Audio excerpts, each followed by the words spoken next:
Yan guys, may napusuan tayo yung nagtitinda ng tubig, no? Try natin siyang lapitan, guys. Noy, magandang hapon. Oo, naghahanap lang ako ng konting kakwentuhan kahit ilang minuto.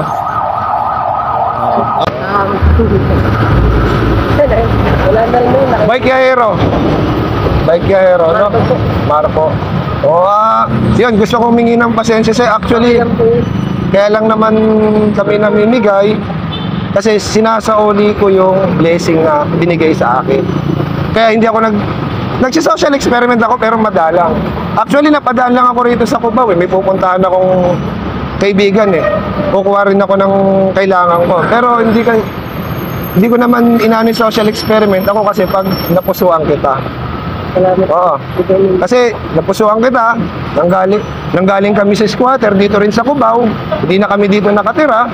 Umasenso yung tatay ko. Ngayon naging mahirap ako. Yung mga paatras-atras na sasakyan, binibigyan ako ng konting pera. Yung pera na yon, nagamit ko sa tama. Ngayon, medyo gumanda, umasenso.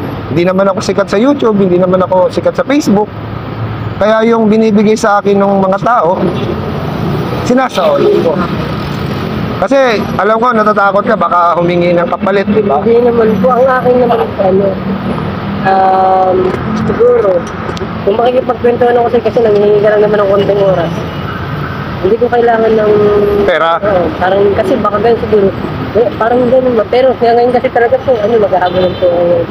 Hindi, sige, naintindihan ko naman yung oras mo. Pero binigyan mo na rin naman ako konti.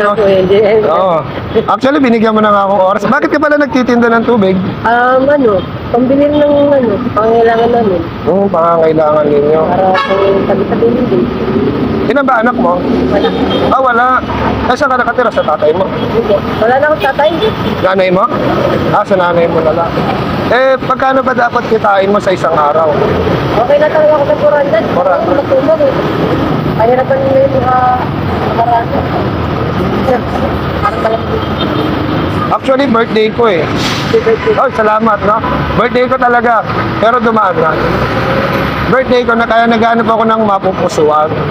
Actually, may pupuntahan lang din ako eh. Napusuan kita. Siyempre, alam mo, na-inspire ako sa mga ganyang klaseng taong tulad mo na ang init-init, naglalako, di ba? Tapos hindi ka nagnanakaw, hindi ka nangiisa ng kapwa. Hindi mo ba ginagawa yun? Siguro, dati. Hindi ko naman kung tinatago na naging maaaring na. Hindi masama ako dati, pero ngayon.